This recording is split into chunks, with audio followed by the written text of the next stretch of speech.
Thank you for the price you paid, bearing all my sin and shame. In love you came and gave amazing grace. Thank you for this love, Lord.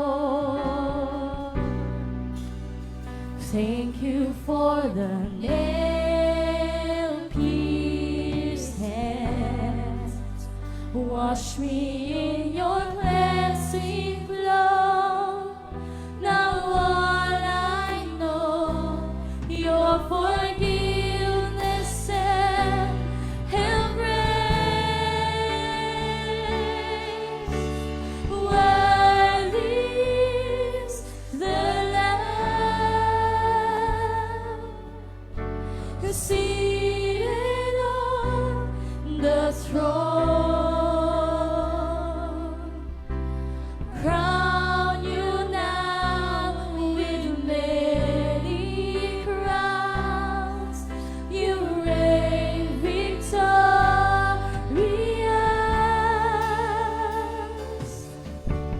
high and lifted up. Jesus, Son of God, the darling of heaven, crucified. Worthy is the Lamb.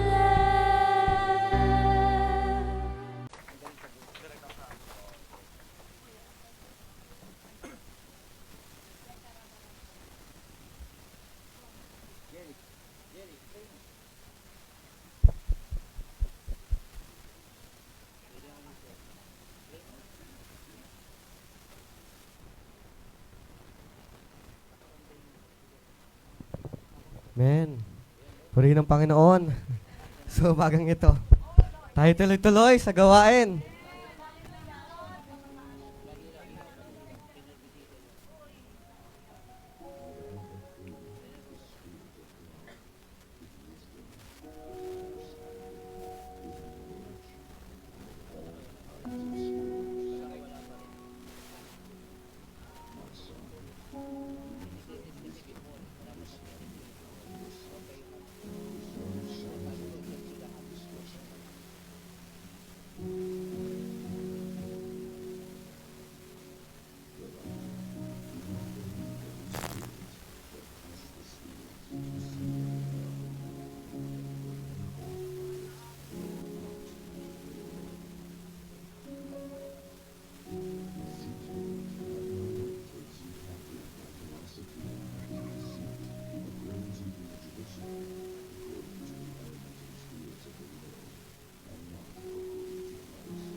Yes, sir.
demonstration of the Spirit's Yes, yes.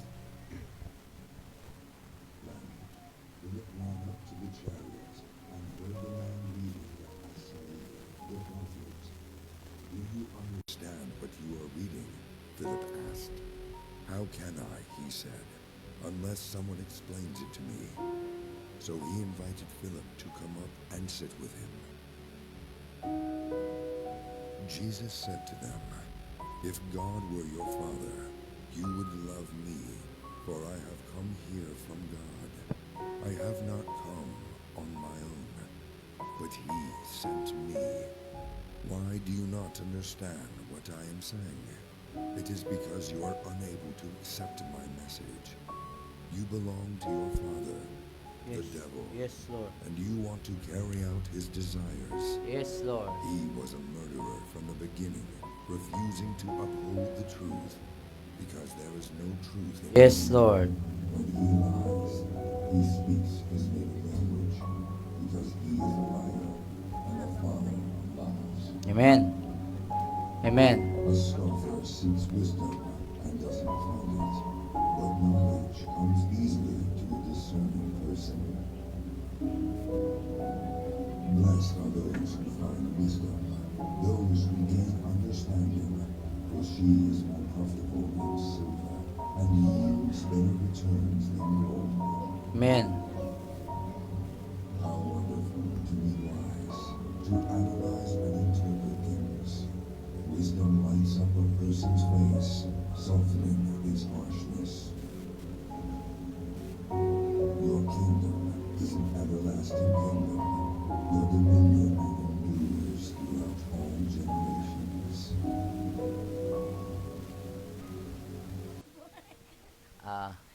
Okay. Let us pray. Hallelujah, hallelujah. Oh, hallelujah. Ibalik mo po ang diwa na bawat sa Panginoon at patuloy ang isipan, puso at kalwa. Kaya mo, O Diyos, na maintindihan po namin ang iyong salita, Panginoon. Linisin mo ang aming isipan ng iyong banal na dugo. We destroy Satan sa aming mga buhay, isipan at puso, Panginoon. Siyang gumugulo, Panginoon, sa amin. At patuloy, O Diyos, ikaw maghari ka, let our mind, come on, let us declare, let my mind.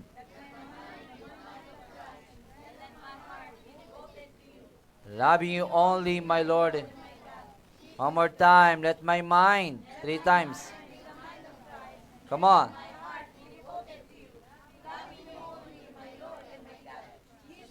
For the last time, let my mind be the mind of Christ, and let my heart loving you only. Yes, Lord, this is our prayer, Lord God, na patuloy maghari ka sa lugar nito sa bawat isa sa aming pamilya. Deliver us from all evil, Lord God. In the name of Jesus, I destroy, I declare and decree, Panginoon Satan, sa aming mga buhay by the mighty scepter of God, lahat ng gumugulo, Panginoon, siyang nagpatangka, lahat witchcraft, wizard, warlock, and every sorcerer, Panginoon. Lord, arrest and capture them all in the mighty name of Jesus. Magmamay ka sa bawat isipan ng anak ng Diyos at sa lahat ng dirito, Panginoon, at sa buong mundo, Panginoon. We paralyze them, powerless and powerless. Paralyzed and powerless, lahat sila. Hindi po namin na we forbid retaliation, rest back ng kaaway sa aming mga buhay. I declare deliverance. I declare deliverance, inner healing, deliverance sa aming mga buhay, pamilya, at ang bawat sa Panginoon. O let your spirit, love, joy, peace, patience, kindness, goodness, gentleness, faithfulness, control our lives, at maghari sa bawat isa sa aming pamilya, sa aming buong pagkatao, in the mighty name of Jesus. Be delivered and be set free. If the Son set us free, we are free indeed. In Jesus' name. Come on, in Jesus' name. In Jesus' name. In Jesus' name. Amen. Magtiwala tayo sa Kanya. Magtiwala tayo sa Kanya. At syempre, diet pa rin paminsan-minsan. Iwasan na rin yung mga bawal. Iwasan na rin yung mga masasama, di ba? Iwasan ang dapat iwasan. Ayan ang karunungan na binibigay sa atin ng Panginoon. Kaya gusto ng Panginoon na ito'y ibigay sa atin, ilagay sa ating mga puso at ituro sa tanghaliang ito. Pagkakaroon ng karunungan. Mahalaga po ba ang karunungan? Amen. Ang karunungan ay sa English wisdom. Ang kaalaman, knowledge. Ang unawa ay understanding. Exodus 31:3, ang sabi diyan? Exodus 31:3, pinuspos ko siya ng aking espiritu at And binigyan wisdom. ng kakayahan, kahusayan at katalinuhan sa lahat ng gawaing pansining. Amen. Mahalaga itong tatlo na meron tayo. Wisdom is the ability to do God's will. This is divine, no? Ang kaalaman, knowledge is, you know, how to cook, yan, di ba? Mga na-acquired yan, ang knowledge. How to drive, how to build a house, ano pa? Na-acquire yan pag knowledge. May alam ka, okay yan. Pero yung unawa, this is the understanding of everything, the capacity to know or to understand good and evil. Understanding, binibigay yan ng Panginoon. Dahil kahit meron kang alam, pero hindi mo maunawaan, ba't mo ginagawa yan? Alam ko ito eh. Pero makakasama, hindi mo ba naintindihan? Ha? May mga knowledge tayo, alam sa buhay, pero hindi po yun ang gusto lang ng Panginoon or understanding sa isang bagay. Kundi wisdom, everybody say wisdom. Wisdom. Ha? Upang sa gayon kayo ay hindi basta nabubulungan ng mga aral at di kayo maliligaw ng mga tao na alam lamang ay pumuna ng mga mali at hamakin ng karunungan ng Panginoon sa pamagitan ng inyong buhay. Ephesians 4:11-16. Ano sabi diyan? Epeso 4:11-16. At binigyan niya ang ilan ng kaloob upang maging mga apostol. Ang iba na may mga propeta, ang iba'y mga ebanghelista, at ang iba'y mga pastor at mga guro. Ginawa niya ito upang ihanda sa paglilingkod ang lahat ng mga hinirang, upang maging matatag ang katawan ni Kristo, hanggang makarating tayo sa pagkakaisa sa pananampalataya at pagkakilala sa anak ng Diyos, at maging ganap ang ating pagkatao ayon sa pagiging ganap ng ating ni Kristo. Nang sa gayon, hindi na tayo magiging tulad sa mga batang madaling matangay ng Amen. sari-saring aral. Hindi na tayo maililigaw ng mga taong ang hangad ay dalhin tayo sa kamalian sa pamamagitan ng kanilang katusuhan at panlilinlang.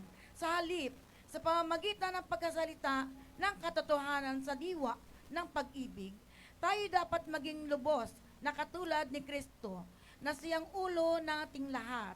Sa pamamagitan niya, ang buong katawan ay pinag-uugnay-ugnay ng mga kasukasuan na mula rin sa Kanya. At kung maayos na gumaganap ng tungkulin ang bawat bahagi, lumalaki ang katawan at pinapatatag nito ang sarili sa pamamagitan ng pag-ibig.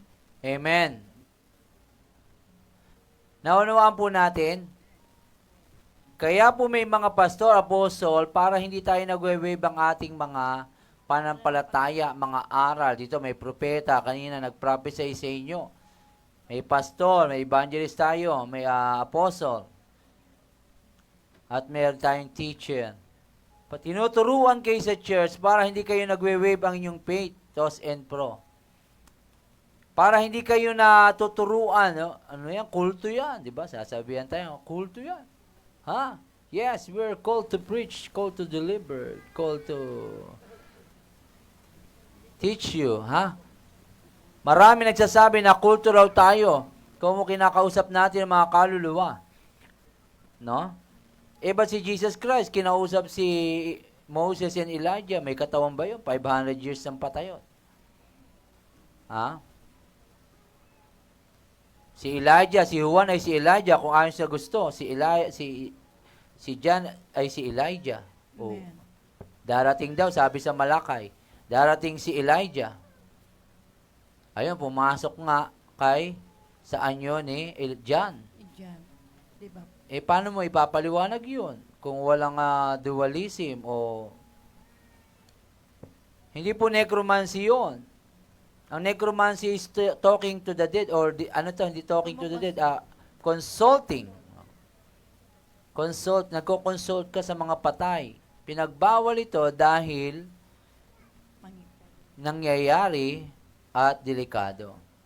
Kaya po pinagbawal ito. Ba't may pagbabawal sa bagay kung, di ba? Ba't may pagbabawal yung kung di naman, wala yan, di totoo yan.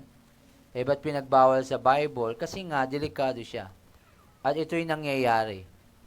Kayang mangyari. Amen. We are all spiritual being. Nakita nyo ba ang Diyos? Nakita nyo na? Hindi pa. Wala naman nakakita ang Diyos sa inyo. Ba't kayo naniniwala? Nakita nyo ba ang hangin? Inilantulad to sa hangin. Ang hangin hindi nyo nakikita. Pero naniniwala kayong mainit ba dyan o malamig dito? Mainit yata rito. Sa inyo lang malamig. Nararamdaman nyo na may hangin dumadapo sa inyo. Pero ang Espiritu, pero hindi nyo nakikita. Hindi nyo nakikita ay hindi na totoo. Tandaan nyo po yan. Sa buhay na ito, hindi nyo mo nakikita ay hindi na totoo. Lalo na mga visions, Yes. mga dreams, Amen. mga pangarap nyo, hindi nyo pa nakikita. Pero naniniwala na kayo. Ano tawag sa inyo? Sira ang ulo? Hindi. Talagang mananampalataya, di ba? Yes. Nananampalataya kayo. Amen. At tinatawag nga kayo nasisira ng ulo paminsan-minsan. Dahil wala namang nakikita sa inyo at kung ano-ano sinasabi nyo. Hindi natin nakikita ang Diyos, pero nakikilala natin siya Amen. dahil nananampalataya sa Kanya. Pero without faith, it is impossible to please God. Those who come to Him must believe that He exists, and He is a rewarder who are diligently seek Him. Amen. Kaya nyo lang nakikita ang Panginoon o nararanasan siya kasi una, nananampalataya tayo. Amen. That is wisdom. Amen? Amen. Nakita nyo mamaya, no? Pa. Upang sa gayon kayo, hindi basta-basta ang bubulungan. Ang mga aral, yan, Ephesians 4. Sa pamamagitan nito, kapag kayo ay may karunungan na nagmumula sa Panginoon, inyong nasasawata ang mga karunungan ng mundong ito. No? Yung 1 Corinthians, yan, dito pala. 3:1-21, di na natin babasahin to. Oo. Ang mga maling prinsipyo, mga pagmamataas mula sa kaisipan ng mga tao na nag-aakala na sila'y matalino at may alam. Colossians 2:8. Colossians 2:8. Mag-ingat kayo upang hindi kayo mabihag ninuman sa pamamagitan ng walang kabuluhang karunungan at pandaraya na ayon sa mga tradisyon ng mga tao at mga alituntunin ng mundong ito. At ang mga ito ay hindi ayon kay Kristo. Hindi ayon kay Kristo. Meron na naman, sarado na naman doon kanina. Ikot kami gano'n. Meron na naman piyesta. Mga tradisyon. Hindi naman si Jesus ang nakaayon dito. Kundi sino-sino dinagdagan nila. Ang Diyos nila. Imbis na kay Jesus lamang, siya lamang napako sa krus at nabuhay ng muli. Ba't hindi ka na dumirekta kay Jesus? Siya lang naman namatay sa krus. Bakit kung sino-sino pang santo ang iyong sasambahin? Ba't di ka na lang dumirekta? Siyempre, kung ikaw mag-aano ng backer, di ba? Doon ka na sa mataas. Doon ka na sa medyo ma-powerful. Kung kukuha ka lang naman ng backer mo, di ba? Sa langit. Di kay Jesus ka na lang. Bakit sa mga pipitsuging tao lang, di ba? Libre na nga di ba? Kung may isip ka, may wisdom ka, bakit ka hahanap ng backer kung kanino, di ba? Kay Jesus ka na lang. Amen? Amen. Wisdom yon. Kung may alam ka, alam mo talaga, bakit mo niloloko sarili mo? Tao lang sila Kahit nga si Maria, ang tawag ni Jesus, babae. Hindi niya sinabing ina. Sinabi niya pang, nanay ko, Juan, kundi babae lamang tawag niya. Woman. Hindi siya ina ng Diyos. Hindi siya ina ng Diyos. Tandaan niya. Ingat kayo sa mga karunungan ng mundo. Si Jesus mismo, andiyan mga kamag-anak mo, nanay mo, ang mga anak ko at magulang, sabi niya, ay ang mga sumusunod. Ito, mga nakikinig sa akin, ang mga magulang ko at kapatid ang nakikinig ng aking salita. Amen. Kasi gusto lang umupo sa unahan Andun, nasiksikan sa likod. Baka gusto mong papuntahin sa unahan. Gusto nila sa unahan mo.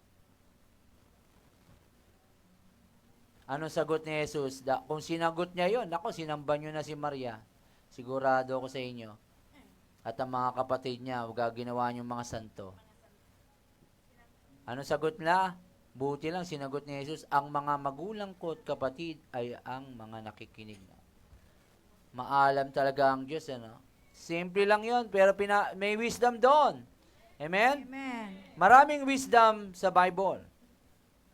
Sa pamagitan dito, nagagapin ninyo ang gawain ng kaaway sa buhay nyo. Sa 1 Corinthians 3, 1-21, hindi na natin babasahin, haba. Pero nandun yung he will compound the wise. The wisdom of the wise. Nandiyan ba yan? Pakiano? Yung sa 18 yata, 1 Corinthians 3:18, pakiano.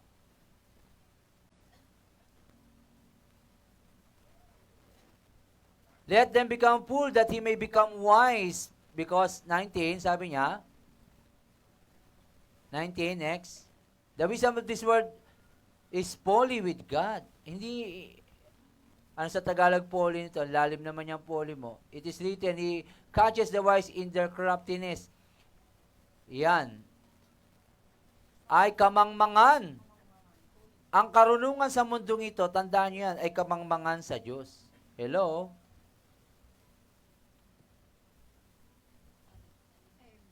Sa inyo, pagka nabulag, di ba? Ano agad, di ba? Opera. Si Lord, putik lang. Sino ba naman akala lagyan ng putik, didilat ang mata mo. Kung ako yun, di ba? Buti, bulag yung nilagyan ng putik, di ba? Kung alam ko lang putik yun, naaangal ka, di ba? Buti na lang bulag. Joker din si Lord, di ba? Medyo may sense of yung putik lagay ko dito. Hindi niya alam eh. Bulag. Kaya hindi ako papahilot po sa mga bulag eh. Sa Santa Lucia. Hindi kasi makita yung pilay ko. Hindi, joke lang po yan. Joke. Marami kasing nanghihilot dun sa Santa Lucia na mga blind. Ano po kayo doon? Papahilot kayo para makatulong po kayo sa mga blind. Makatulong na kayo kasi ilang kaya nila. Pero wag yung lalagyan putik yung mata hanggat ipinapasabi ni Lord. Sa pamagitan din ito, nagagapin ninyo ang kaaway sa buhay ninyo.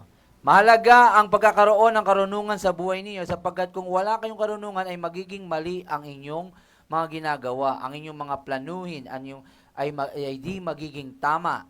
Walang karunungan sapagkat nagiging bara-bara ito at ito ay pansarili ninyong lakas. Kung kaya naman kayo ay napapagod. Walang wisdom. Walang wisdom ni Lord. Diba? Mag-aasawa ng adik. Walang wisdom. Ang dami-daming lalaki. Diba? Ang tali-talinong babae. Bagsak sa lalaki. Diba? Ang talino niya. Nag-aral siya. No? Nung tumibok yung puso na pangasawa adik. Diba? Ang dami naman dyan. Anak, bakit nag-aral ka pa sa universidad? Ano naman yan? Bakit tambay ang kinuha mo? Di ba? Walang wisdom. Walang prayer. Ang gwapo-gwapo, bading. Di ba? Sayang, sabi ng mga kababaihan. Sayang! Subalit tayo sa Panginoon, yakapin ninyo ang karunungan nagmumula sa Kanya upang sa gayon kayo ay manurture. Mahasa ang iyong pakikinig sa Panginoon. Ha? Mahasa talaga. Pag may karunungan pa pala, pakitaas ang Bible. Sino naniniwala na ito'y, taas ang kamay? Hindi, taas pa lang kamay, naniniwala ito'y salita ng Diyos. Amen. Taas yung iba, hindi naniniwala. Sino po mapatingin nga? Yes. Yung si ate, hindi kayo naniniwala, salita ng Diyos. Ha? Bago yung kasama mo, ba't naniniwala? Sige, taas nga kamay. Yes, siguraduhin ko lang na kayo po'y kasapi sa union. Mga kapatid, naniniwala, pangalawang tanong, sino nagbabasa nito? Nakatapos na magbasa? Taas ang kamay. Nagbabasa talaga. Naku po, ano nangyari sa mga kamay nyo? Sino nagbabasa? Naniniwala kayo na salita ng Diyos to, pero hindi kayo nagbabasa. Andito po lahat ng wisdom. Sino gusto ng wisdom? Amen. Nandito. Manual ng buhay mo. Kung ano-anong tiktik yan, binapanood mo, binabasa, may tiktik pa ba ngayon? Abante. Kung ano, Facebook na pala, panahon pa pala namin yun. Alayo na. Kung ano-ano pinabasa mo. Facebook ka ng Facebook. Diba? Hindi kayo mahahasa. Nais ng Panginoon kayo ipatalasin sa panibagong buwan na ito. Di lamang may ilagay ng Panginoon sa inyo ang pag-ibig, kundi ang karunungan sa mga bagay. Puro pag-ibig, puso, crush. Hindi puro ganun lang. Kundi ang karunungan para ang pakikinig natin, nag-uugnay yan eh. Nag-ano nyo? Pagka ito, ang Bible, in the beginning was the Word, and the Word was with God, and the Word was God, and dwelt among us. The Word became flesh. Yung salita, pagkababad ka rito, yung karunungan dito, na yung pakikinig mo sa Diyos, umahasa, tumatalas. Hello? Narinig nyo? Amen. Are you hearing me? When you read the Word of God, your hearing aid, your hearing skills, ay tumatalas. Lumalapit ka sa Diyos. This is the basic. Kaya yung kumakapal ang relasyon mo sa Diyos. Amen. Kung wala kang Biblia, wala kang background, paano ka makakakonekta sa Diyos? In the beginning was the Word, and the Word was with God, and the Word was God. Amen. And He dwelt among us. Yes. Word muna. Word. Paano pa magre-rema kung wala kang logos? Gusto mo rema-rema agad? Wala kang logos, wala kang binabasa. Gusto mo maalala ang utos ng Diyos, ang Holy Spirit, tagapagpaalala lamang. Wala kang nabasa, wala kang naaral. Ano pa paalala sa ng Holy Spirit? Wala pong shortcut. Tanda natin, ang Holy Spirit ay mabait, mabuti, nagtuturo, nagpapaalala. Paano mo maalala ang verse? Makot ito kung hindi ka nagbabasa o nag-aaral nito. Kaya dili-diliin mo to araw-gabi, di ba? So that you may be careful to do everything written in it, and then you will be prosperous and successful. Do you want to be successful and prosperous, good success, pero wala kang salita ng Diyos, hindi po kayo magiging successful in life. Amen. Hello? Amen. Prosperous and successful ay nakukuha lamang sa salita ng Diyos. At hindi po sukatan ng pera para kayo maging successful and prosperous. Dahil marami namang pera ang tao. Sila po'y maraming pera lamang, puri wasak ang buhay, adik. May pera sila, hindi po solusyon ang pera sa buhay para maging masaya. Dahil kung pera po ang solusyon, hindi na sana napako si Jesus sa krus. Kung siya lang, kung pera lamang, that bigyan na lang natin lahat ng pera ang mga tao para sila ay maligtas. O magandang buhay. Magandang asawa, pag magandang bahay, magkaroon lamang ako nito, gaganda ng buhay ko. Maayos, kumakain. Kung iyan lang po ang solusyon, sana hindi na napako si Jesus sa krus. Jesus is the way. Jesus is the truth. And Jesus is the life. Amen. Amen. Amen. Kaya kahit wala kang pera, sige, palakpakan mo ang Panginoon mo. Yes. Alam mo, kahit wala kayong pera, share nyo siya. Hindi po ang hadlang ang pera para kayo hindi makapag-share. Amen. Ang mundo, hinahanap lagi ang pera. Ngunit ang solusyon sa kanila, sa iyo at sa kanila, ay si Jesus lamang. Hindi hadlang ang pera para share nyo. Yes. Dahil ang magandang buhay ay na kay Jesus lamang. Amen. Mabuti na yung konting pera, di ba? Na hindi naggaling sa kasamaan. Kaysa, blood money naman. Kung ano-anong pera, pinanggalingan, swindler, panggaganjo, scammer. Di ba? Sa kasamaan naman yung pera. Mabuti pa raw na konting barya, na ito'y pinagsikapan mo, kaysa napakarami mong pera, pero mitya ng buhay mo o galing sa kasamaan. Hindi natutuwa ang Diyos sa ganon. Amen po ba? Amen. Nais ang Panginoon na kayo patalasin sa panibagong buwan na ito, di lamang nilalagay ng Panginoon sa inyo ang pag-ibig, kundi ang karunungan. Ito ang karunungang pagpili. Ano? Ano? Sabihin natin? Pagpili. Hello? Pagpili. Nandiyan ba kayo? Amen. Karunungan sa pagpili. Di ba? Mapapangasawa mo. O negosyo mo, career path. Karunungan sa pagdidesisyon. Decision. Amen. Decision making. Yes. Karunungan sa pagkilos. Anong dapat gagawin ko? Kaliwa kanan, dire-diretso ba ako, Lord? At karunungan sa inyong mga ginagawa. Amen. There is wisdom in everything. Amen po ba? Amen. There is wisdom in everything. Yes. Amen. There is wisdom na binibigay ang Panginoon sa iyo at sa akin. Ang hirap kaya magkamali. Pahalagahan ninyo ang karunungan nagmumula sa Panginoon. Higit sa lahat, ito ang kanyang mensahe sa atin. Pahalagahan nyo. Nasa Biblia lahat yan. Nasa Biblia lahat yan. Pahalagahan nyo po ang karunungan dahil ito, wisdom is supreme. Naunawaan natin kaibahan ng wisdom, knowledge, understanding. Wisdom is divine. Is divine, no? Ito'y galing sa Diyos. Biblical po ito. Knowledge is pagpasok nyo sa eskwelahan, and understanding is you knowing the capacity to know good and evil. Understand mo lang yon, pero ang Diyos pa rin nagbibigay nun ng pangunawa, pero kailangan mo ng wisdom sa araw-araw. Anong mga hadlang? Ba't ka nahihirapan sa karunungan? Number 1, ito ay una, mayroong pagkakamali sa inyong mga kalooban. Ibig sabihin ay mayroong may bigay na karunungan nagmumula sa Panginoon. Ano yon? Inyong mga rason. Marami kayong alibay. Mga sarili ninyong prinsipyo na inyong narinig na minana mula sa iba. Mga prinsipyo, mga principles, mga prinsipyo sa buhay. Ano po? May mga kasabihan. Mga bawal magwalis sa gabi. May ganun pa, no?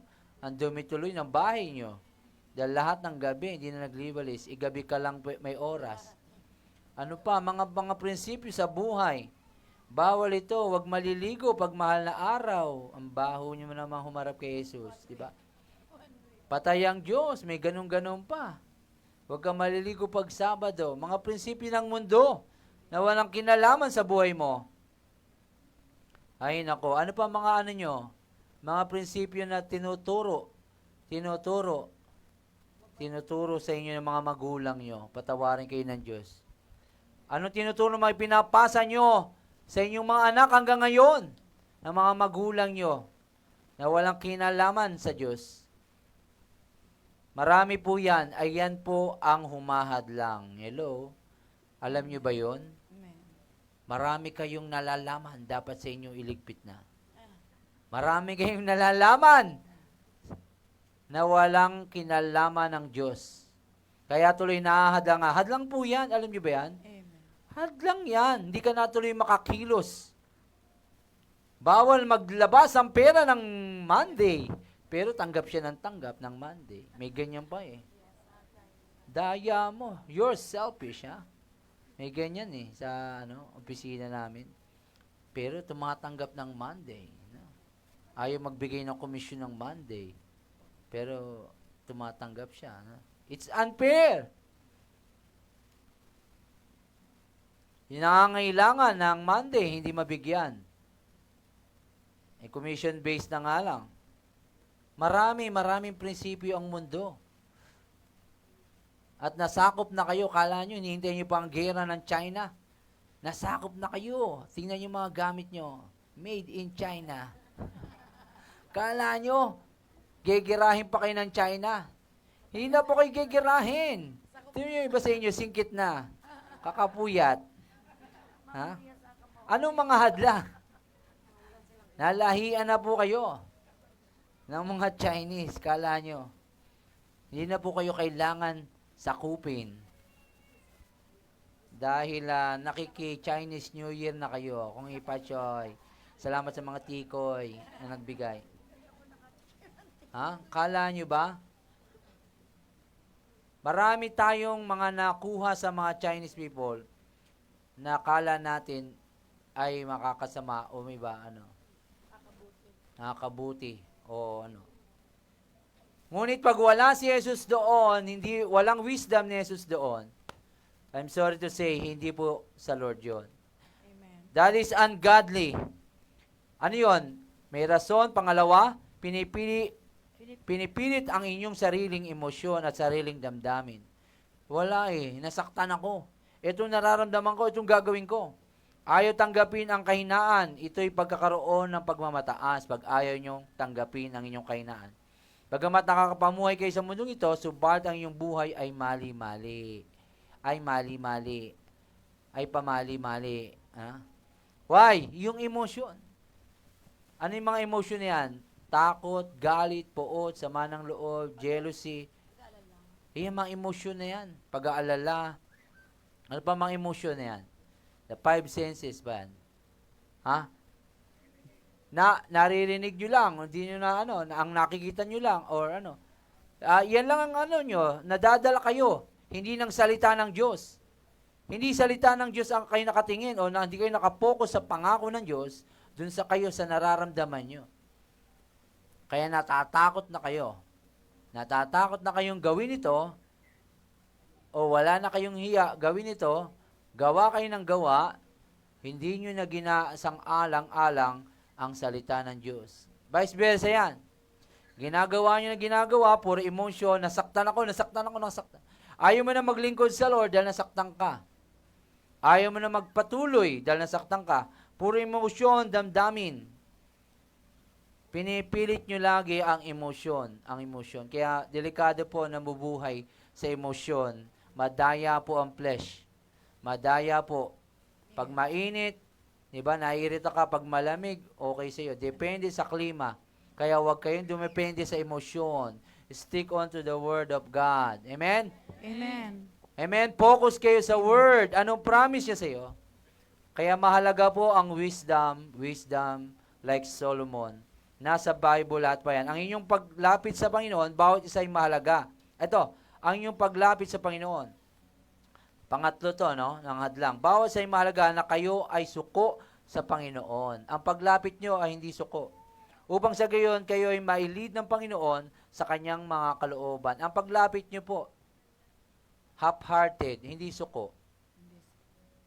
Minsan sa Diyos, minsan sa Diablo, hindi talaga lagi araw-araw.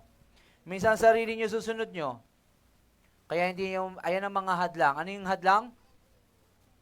Mga rason, pinipilit sa sariling emosyon, at ang iyong pagsuko, paglapit. Hindi talaga. If you seek me, you will find me. If you seek me with all. Hello? All. Everybody say all. All. All dapat. Hindi pwedeng half-hearted sa Lord. Hindi pwedeng half-hearted. Malahininga. Susuka ka niya. Kailangan all ang pagsuko. Ayan ang mga hadlang sa wisdom ni God. Tanggalin natin yan. In Jesus' name, tanggal ko. Sabi mo sa sarili mo, tinatanggal ko ang sariling rason. Mga alibay ko sa Panginoon. Tinatanggal ko in the name of Jesus ang sariling emosyon, pagsunod dito. At tinatanggal ko sa pangalan ni Jesus ang hindi ko pagsuko. Sinusuko ko na lahat sa Panginoon. I surrender all. Yes, in Jesus' name. Ito ang pagsasarili. Sinasarili ninyo ang inyong mga gawain na dapat kapartner ninyo ang Panginoon. Amen? Amen. Dapat kapartner nyo ang Panginoon, sinasarili nyo. Sariling desisyon, sariling buhay, sarili. Tapos, pagka may problema, ang Panginoon pa rin natatawagan. Ganyan ang tao, may sariling desisyon. Sarili. Pagka napahamak na, ano nangyayari? Damay kayo sa kanyang problema. Kaya sabi ko, huwag niyong kukonsintihin ng mga maling gawa. Sa dulo, kawawa. Kayo at siya rin. Madadamay kayo, lalo kung mag-anak nyo. Damay kayo. Pag naghihirap siya, uutang siya sa iyo. Sige kayo. Kayo rin tatakbuhan. Kaya ngayon pala, ipanalangin nyo na. Kaya, kahit mga kamag-anak, pinapanalangin namin, sigurado, pagka sila nahirapan, takbuhan kayo. Kaya ipanalangin nyo na. Amen po ba? Amen. Amen? Prevention is better than cure. Yes. Damay kayo. Damay po kayo. Totoo po yun. Madadamay at madadamay kayo. Butit na namumuhay kayo ng payapa, nadadamay kayo sa kamalian ng iba. mga kasalanan ng iba. Kaya kung ako sa inyo, ngayon pa lamang ipanalangin nyo na. Amen po ba? Amen. Hindi dahil sa ayaw nyong madamay, pwede na rin, kundi dahil gusto nyong mabago buhay niya at maging maasensyo siya, maayos buhay niya. Tama ba? Amen. Di ba, Kuya Mario? Di ba? Damay talaga eh. Lalo na nandito, nakatira sa bahay. Di ba? Damay. Talagang hindi, mahal mo eh. Hindi mo mapahindian. Tama po ba? Amen. Ikaw pa masama. Iba yung Lord, Lord? Diyos, Diyos? Wala man lang mapautang? Ikaw pa ang masama. Kala ko ba mayaman ang Diyos nyo? Nilait pa Diyos nyo? Ang bihira. Siya yung kasalanan niya, ikaw pa ang masama. Kailangan ng karunungan sa buhay nito. Amen. Ayan mga umadlang, pagpili ng buhay, kailangan tama. Mapalad na taong hinahanap ang Panginoon sa buhay niya, ay nilalayuan ang kasamaan. Amen. Layuan natin kasamaan, matatawa sa buhay tayo. Ang mga karunungan na mula sa Panginoon ay himayin at inyong hasain ang kanyang salita, hasain at himayin. Sabihin natin, himayin Himayin. at hasain. At hasain. Paano hinahasa? Siyempre, gamitin nyo. Yes. Gamitin nyo. Ano ang pinapagawa ng Panginoon sa inyo? Gawin nyo. Para mahasa ka. Yes. Suungin nyo mga pinapasuong ng Panginoon. Puntahan nyo, puntahan. Amen. Subukin nyo ko. Sa tithes and offering pa lang, subukin nyo ko. Sige, subukan mo. Kung di mo makita mo, sige, huwag kayong susuko, huwag kayong manghihina. Tithes lang, mag-tithes kayo, mag-tithes. Susubukin kayo dyan. Gawin nyo. Makikita nyo, ang Diyos ay totoo. Amen po ba? Amen. Amen. Palakpan natin ang Panginoon. Sinusubo ka lamang, inawalan ka ng pera, nagbigay na ako nun, nawalan pa ako. Ano ba naman buhay to, Lord? Ba't ganon? Ha? Subukin nyo, upang mahasa kayo. At stick on to that word of God. Doon lang kayo, huwag kayong lalabas. Sa salita niya, sa pangako niya. Huwag kayong Opo, mga usher po yan, mga marshal. Kasi pagka masikip na tayo, pinapalabas na po natin sila para makaupo po. Pero pagka may lumabas po, ay papasok na sila. Yes, para magkasya. Kasi binibigyan po namin kayo way. Kasi sila mga leader ay maluwag po. Kasi nakarinig po sila ng senyales ko na lalabas na po. Susunod papasok kayo isa-isa, ha? Nagtitinginan kayo. At papasok kayo susunod na katalukbong. Lagi kaya tinaharang dito. Okay, nandiyan ba kayo? Amen. Sa gayon lalo kayong magamit ng Panginoon ang bawat isa. Magamit po kayo ng Panginoon. Kasi kayo, subok na matibay, subok na matatag. Amen? Amen. Talagang ang Diyos ay buhay sa iyo. May wisdom ka, lahat ay hihingi ng payo sa iyo. Diba? May wisdom. Ano sabi ni Kuya Mario?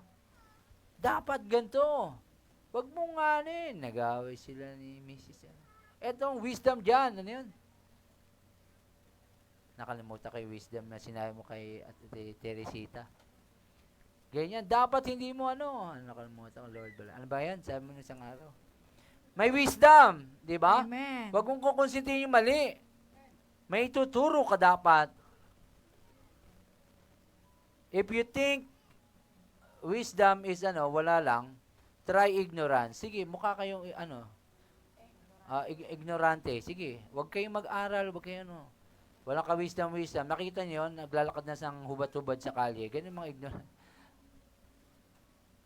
Kailangan po ng wisdom sa buhay na ito. Knowledge and understanding. Amen. Manatili po tayo sa karunungan ng Panginoon, ibig sabihin at kayo ay manatili sa Kanya bawat araw. Amen. Pag walang wisdom ang inyong ginagawa, wala. Ay, wala. Tinuruan mo na, balik pa rin. Ang aso daw, pagka nagsumuka, pagka ang tao raw bumalik sa kasalanan o sa dating buhay, para daw aso na kinain kanyang suka. Nakita ka na yung aso, sumuka, tapos kinain niya. Yung aso namin, ganun. Uy, huwag mo kainin niya. Poink. Sumuka, tapos kakainin niya uli sa suka niya. Wala dito noon. Pakisabi sa katabi mo, wala dito noon. Wala dito noon. Nadidiri tayo pero may mga buhay. Pagkatapos mong shiran, pagkatapos mong ipanalangin, i-deliverance, no? Kalawit-lawit na dila mo kaka-deliverance, tapos babalik sa suka. Sinuka niya na. Subalit kung kayo hiwalay sa Panginoon, mahihirapan po kayo. Mensahe po ito ng Panginoon sa atin with the help of the angels of the Lord na binabasa atin. Kung kaya ipinagkaloob sa anointing sa atin ang pagkakaroon ng karunungan sa buhay.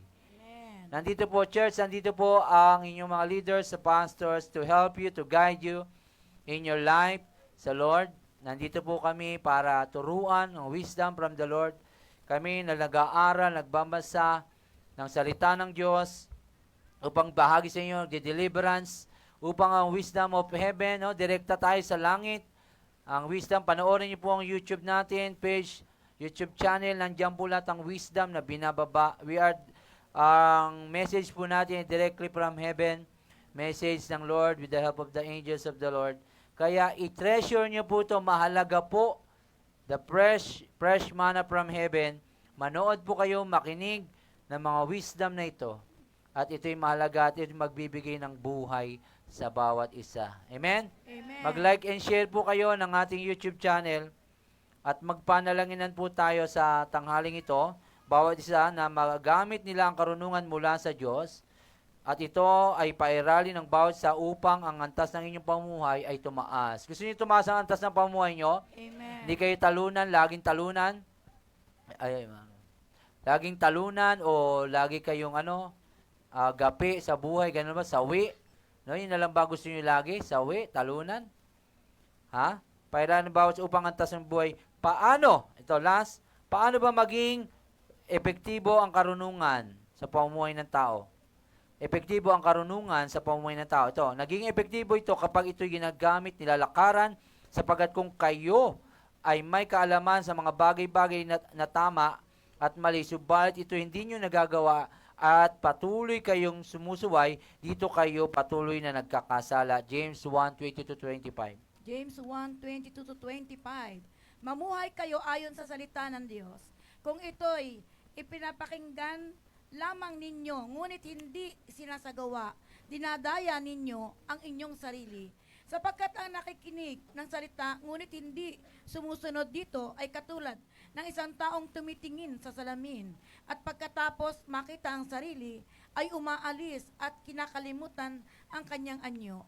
Ang taong nagsasaliksik at nagpapatuloy sa pagsunod sa kautosang ganap na nagpapalaya sa tao ang pagpapalain ng Diyos sa lahat ng kanyang gawain.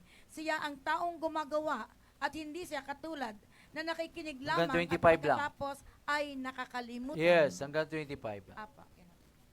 Kung kayo man ay kung kaya naman na nasa Panginoon na ito ay inyong lakaran upang sa aspeto ng iyong buhay ay magkaroon ng kaayusan. Be a doer of the word. Ang blessing po ay wala sa alam mo lang, kundi ito ay sa pagganap. Na ginaganap mo ang salita ng Diyos. Win souls, make disciples. Mag-disciple po kayo, yung pinapagawa ng Panginoon. Para tayo magkaroon ng karunungan, maggamit talaga natin. Hindi lamang sa pagbabasa ng Biblia, ito po ay hingin nyo sa panalangin. Can we all stand? Hingin po natin daw sa panalangin. Kung tutusin, kaya wala sila sa Panginoon, ito'y dahil wala silang karunungan. No, ipanalangin. Paano magkakaroon? Hello, are you there? Paano magkakaroon? Hingiin sa Panginoon, magbasa ng Biblia. Lakaran muna. Una, lakaran. Hingiin. At hindi lang magbasa, kundi hingiin. 3. Kung tutusin ay wala sila talaga sa Panginoon, ito'y dahil wala silang karunungan. Ibig sabihin ay di nila alam na ang Diyos ang nagliligtas. Kung kaya naman, bilang nasa Panginoon na, ipanalangin ninyo na kayo gamitin nawa ng Panginoon para sa mga taong naliligaw. Kailangan din nila ng maunawaan ng buhay, na ang buhay ay nasa Panginoon. Acts 8:30-31. Acts 8:30-31. Ano sabi dyan? Mike, pahiram mo na. Ano nangyari dyan? Acts 8:30-31. Gawain 30-31, 30-31. Kaya patakbong lumapit si Felipe at narinig niyang binabasa ng pinuno ang aklat ni Propeta Isaias. Tinanong ni Felipe ang pinuno, naunawaan ba ninyo ang inyong binabasa? Sagot naman nito, paano ko mauunawaan ito kung walang magpapaliwanag sa akin? At si Felipe ay inanyayahan niyang sumakay sa karwahe at umupo sa kanyang tabi. Men, kung walang nagpapaliwanag sa kanila, do not expect na alam na agad nila. Ang mga tao, kahit nagbabasa sila, hanggat walang Espiritu ng Diyos, hindi mo lang maunawaan ng Biblia. Kaya nandyan kayo, ang karunungan, binigyan tayo ng Panginoon, wisdom, na understanding and knowledge about the truth, and the truth will set them free. Amen? Kaya kailangan kayo ng Panginoon para sila'y lumaya. Ang karunungan ng Diyos ay nasa inyo, binigay ng Panginoon ang Espiritu niya ng wisdom, the Spirit of wisdom. Ask the Lord to give you the Spirit of wisdom, knowledge, understanding. Come on, pray. Upang ang inyong mga plano ay lumiwanag, ang inyong mga ginagawa ay magkaroon ng kayusan, maging tama ang inyong hakbangin sa buhay. Ang mga pagpili nyo ay di mula sa damdamin, kundi ito'y mula sa Panginoon, dahil naunawaan ninyo ang karunungan ng Panginoon.